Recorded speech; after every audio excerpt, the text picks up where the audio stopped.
Hello and welcome to dpntv, and I thought I'd do this little video on how to sort of use, or how we use, the TP9 electric central heating controller from danfoss.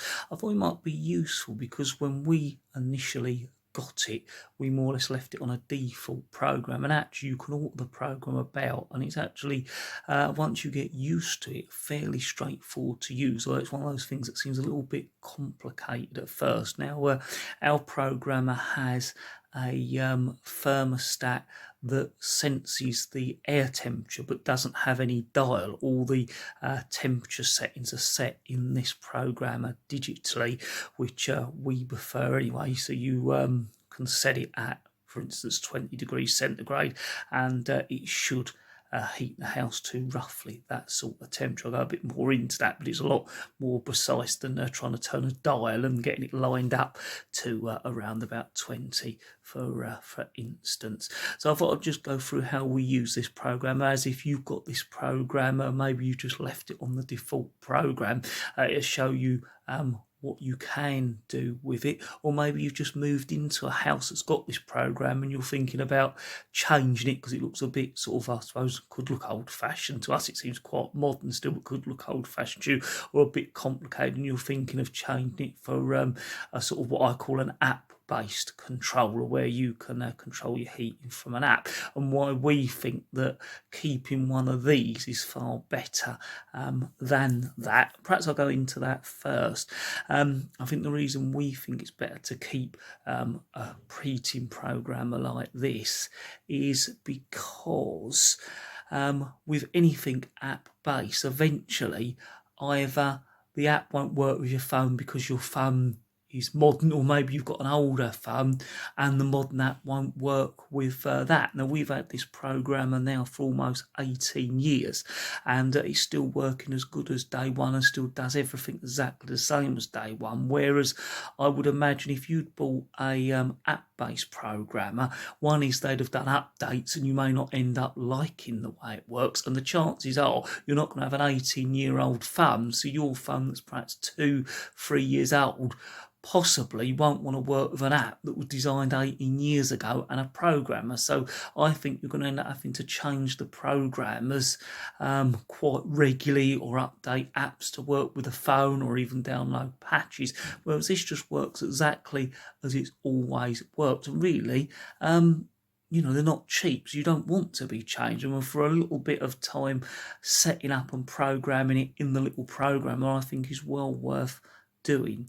So what we're hoping to cover in this video is obviously setting the date and the time. But before we go into that, what I'd recommend doing, especially if you've just moved into a property and you don't know what's been fiddled with or what's been altered within the preset program, is to reset the unit. So I'm just showing you the instructions there so you can pause it, but we'll go through it as well.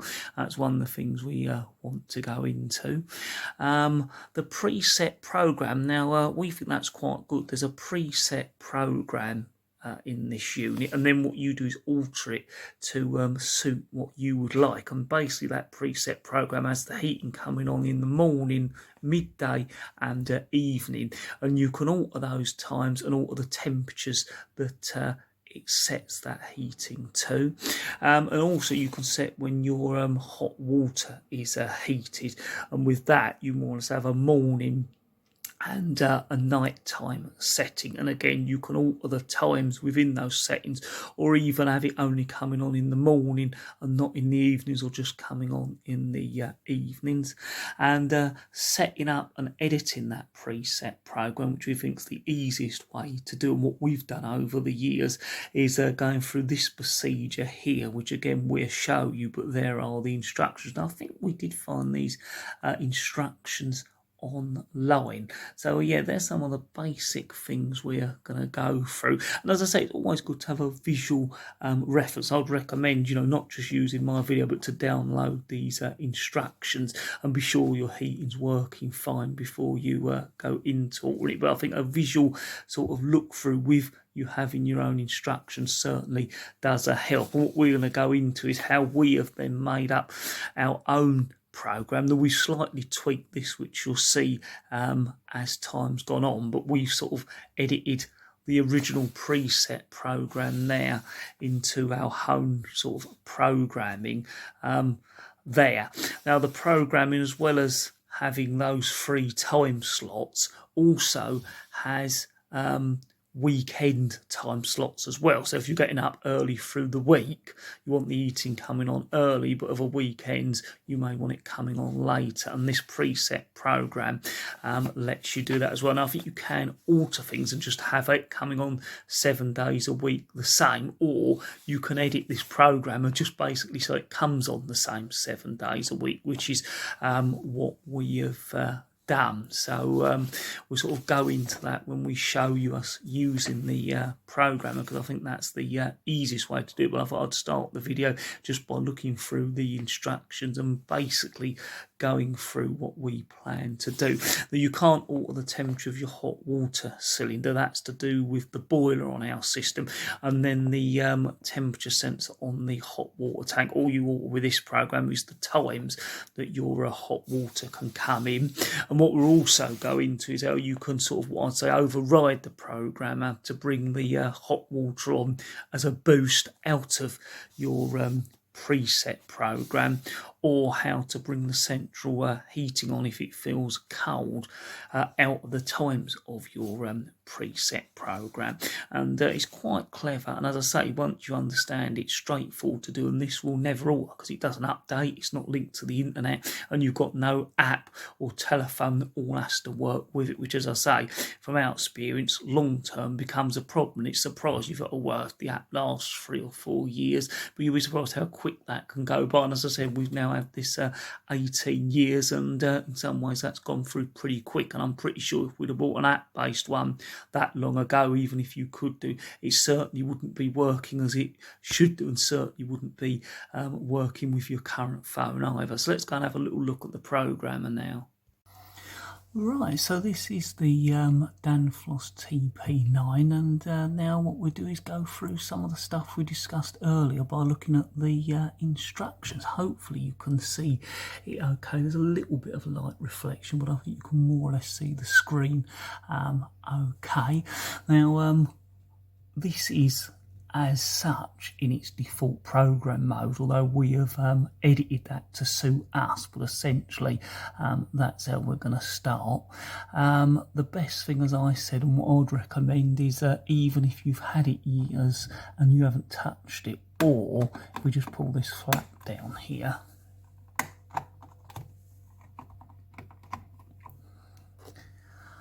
or if you've just moved into a house with this programmer, then we think it's well worth setting it to default. And although we left it on the default program, one of the first things we did when we came here was set this program to its default settings, and that way you know that nothing unusual in the program has been done, or it's coming on at odd times. All you need to do that, and we're not going to do that because this is all set up for us, is push these 2 buttons, and in the drop down these 2 buttons, and push them all together. And all you need to do then is hold them for a short time, and the unit should be completely reset back to its default program, which would be the program I showed you in those instructions. So we think that's the first thing that's worth doing.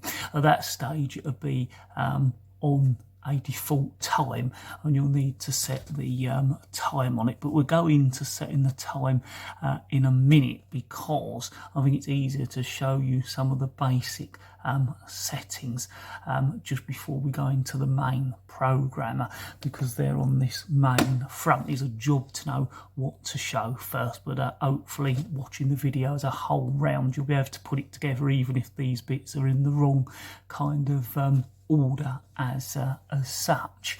So first of all, you've got the hot water buttons, as we call them, Now, when you've got the programmer set, it will bring the boiler on normally morning and evening in the default time for a period of time to heat that hot water up. But say, for instance, a few of you have a shower together, or you do a lot of washing up, or for some reason you use a lot of hot water, you may actually empty the hot water tank, perhaps, I don't know, after 9 o'clock, and the programmer's not going to bring the hot water on, say, to 6 o'clock at night. Then you're going to want to warm that water back up. And what you can do is push this button +1 hour, and it will bring the hot water on for an hour. So it'll run the boiler for an hour and bring that hot water temperature up. Now, it may get to the temperature before that hour's out, so the boiler will shut down, but this little red light, I think, will stay on there. And if the hot water does get hot enough before that, then you can turn it off if you want to. But normally what we've done in the past is pushed it for the hour, and the boiler's run and got that hot water back up. And actually, I think in the whole sort of 18 years we've been using it, I think it was only twice we've really ever had to do that. But I think it does depend on usage, because I've heard some people say it's something they have to do if lots of people have showers, or you lose a lot of hot water. We tend to not suddenly all shower at once, so it's not really been a problem. Now, the display here at the moment is telling you the time it is, that it's a Saturday, and because we're in a non-heating period, the default temperature is 16. And I think what they've picked there is that, say for instance, you heat the house in a morning and of a night time to, I don't know, 20 or 21 or just to 19, depending on what's comfortable for you. The rest of the time, maybe you're out of the house or the house is just warm enough, it goes back to a default of 16 degrees centigrade. So if for some reason there was a really cold day, or you left your door open and the house got really cold, perhaps someone comes to the door, rather than the house getting ridiculously freezing, it would cut back in if the house ever dropped below 16, so the house couldn't really get cold during the day while you weren't there, or if you were there and didn't feel that cold yourself and the house was beginning to drop, it would come on. Now, you can alter that default time temperature, which I'll show you later on, but we've always left it at 16 because that works. And again, very rarely has that ever cut in. I think once in the middle of the night, early hours of the morning on a very cold day, the house just about dropped to 16, and that then cut in when we had some very, very cold weather. But normally the house doesn't drop back to that, but it's kind of like a safe emergency setting while your heating is on. So because we're in the off period, the house is set to this what they call emergency 16. But say for instance you felt a little bit cold, what you can do on this side is push this, and I'll just do this and you'll see the 16 will go to 17. So now the house would heat 17, or the house is warmer than 17, so it's not going to do it. But what you do is keep going up till you got to a temperature that either the house is already hot enough, so really you don't need it on, or it's dropped below that. So say like it's got to around about 18, you're feeling cold, you'd keep pushing it to 20, and then the boiler would cut on and bring the house up to 20 degrees. But that will only hold to your next timer. So say like you've set the heating to come on at 6 o'clock tonight, if you put that up to 20, then it'll keep the house at 20 all the way up to the 6 o'clock timer, and then this temperature will alter to whatever you've set it to, say 21, and then that program will do that, say from 6 to 9, and then it'll drop back to the 16. So the good thing, and we like this, is say for instance you felt cold and turned it up now and then forgot you'd done that, the program will go back to its default settings at the next timer period, and then back to the 16 default later on. So you can never really forget and leave the heating on a ridiculous high setting and find it's been doing it for days on end if you're in this programmer setting. Now the other thing that's useful to be able to do is to put this programmer into completely off mode if you were going away for a long period of time, and the second mode is if you are in the summer, you don't really want your boiler cutting in and out, but you still want your hot water to come on and off. You can put it in what we call the summer mode, so the hot water will still come on at your set times, but the heating won't come on whatever the temperature is, apart from an emergency below 5 degrees centigrade. And that's quite straightforward to do. All you need to do is with the heating buttons is push and hold them. That's now put the programmer into complete off mode. However, if the room got particularly cold, the house, it would cut in the heating at below 5 degrees. And then if you push them both together again, you've now got it by that little star that you can just about see there. You've now got that in the summer mode, so your hot water will continue to be heated, but your central heating won't come on unless for some reason the house dropped below 5 degrees, which in the summer hopefully that would never happen. And if you push them again together, you're now back to your winter setting where the central heating will come on at your programmer times, and so will the hot water. Right, so now what we do is go into how you alter the default programmer, and when you've altered it, how you could update that, because I think it's one of the things you'll tweak as time goes on. And as you see, we made up a basic program. We've actually altered that again. So if you push the program button now once, you're now at the point where you can alter the time. So what you do is push up or down, and if you push up, it'll go to 17, 18, and then right round to you alter the 2, and you just have to keep going till you got the time that you wanted. So it's the right time for us, but that's what you would do. Eventually it will time out and go back to default, but if you then push the program button again, you set the day. So today is Saturday, SA. So again, you'd use the up and down buttons to alter the day, and basically go along there like that till you get to the day that you want.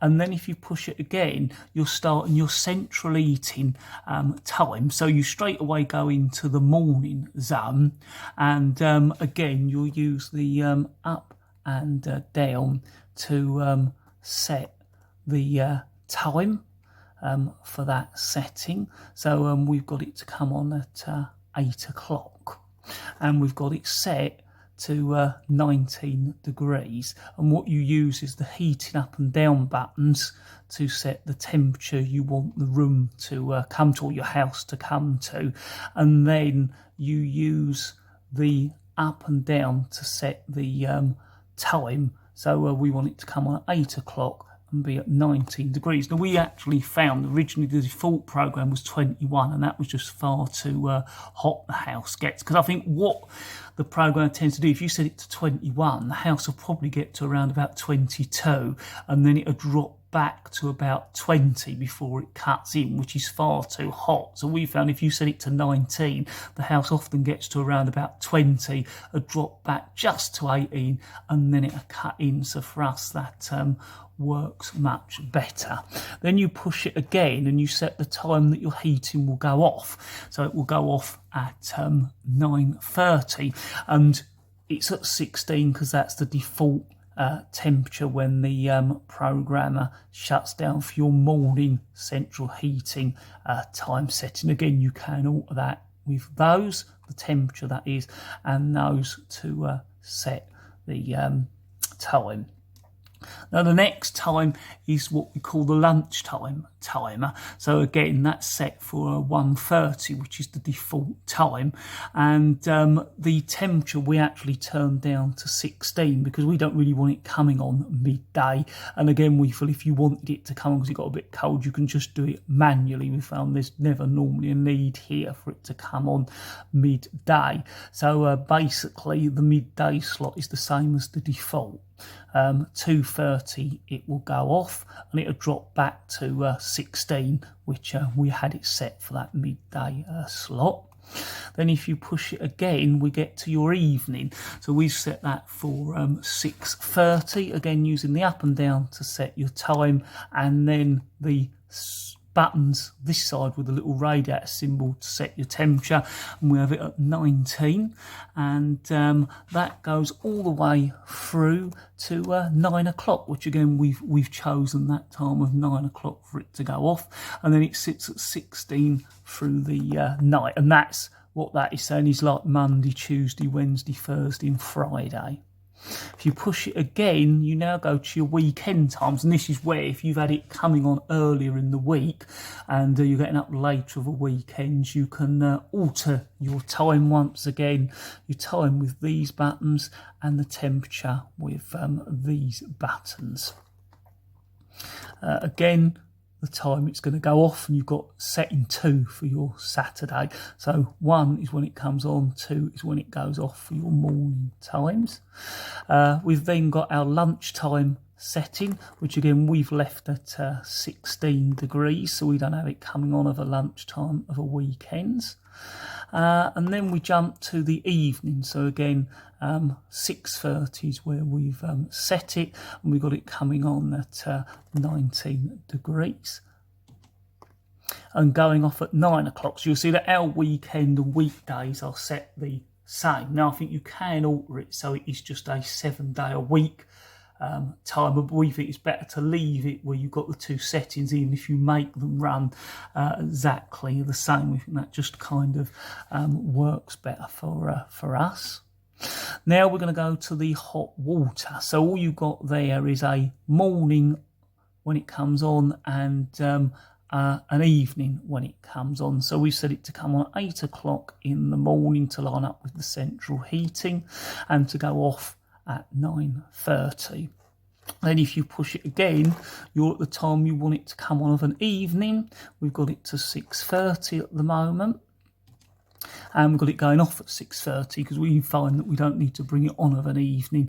We mainly want it heating it of a morning, but again you can always alter that in the winter or the summer. And there we're back to the default display that this is set at. Now there is a battery inside there, so if there's a power cut, this remembers all your settings, and I think that lasts for so long and then it goes more or less back to factory settings. Again, it's 18 years old and the battery still seems to hold power whenever we've had a power cut, so that doesn't seem to have been a problem either. Now I know that most programmers like this work very, very similar, so I would imagine if you've got any sort of danfoss programmer, it probably works similarly with minor differences, so hopefully it's a good visual reference. And I think there are other makes, I think Honeywell do programmers that look a little bit like this as well, but obviously the literal way it works is for the danfoss TP9. So yeah, hopefully that's give you sort of a visual look with you getting the instruction online to how to use this, or how we have used it and found and tweaked over sort of the 18 years and what we do. As I said, most of the time once it's set, we really do leave it alone. It's very rare we bring the hot water on in the override setting, and very rare that we up the temperature out of the normal times that the heating comes on. You very rarely ever need to pull that little pull down flap down. When the boiler's serviced, what I would recommend is, if it's in the summer, is to make sure you turn off the summer setting so the boiler is essentially in winter mode, meaning that these controls work, because what we found is, in the early days especially, when the boiler was serviced, someone would come along, try and push these, and of course the heating wouldn't come on because it was in the summer setting, so they'd pull this flap down, a little difficult for me to get down, they'd start pushing these buttons and actually alter your programmer time. It only happened once, but we had to then reset it all again. So we always make sure it's in what we call the winter mode, which is how it's set now. So that essentially can be brought on, because what normally they do in their services want to quickly push that up so the heating comes on and the hot water comes on so they can get the boiler running. That's the only thing we've found as an extra. I think I've covered about everything there, but hopefully, as I say, it's give you a visual look at how this program works, how we use it as well. As always, thank you very much for watching, and don't forget to check out some of our other videos.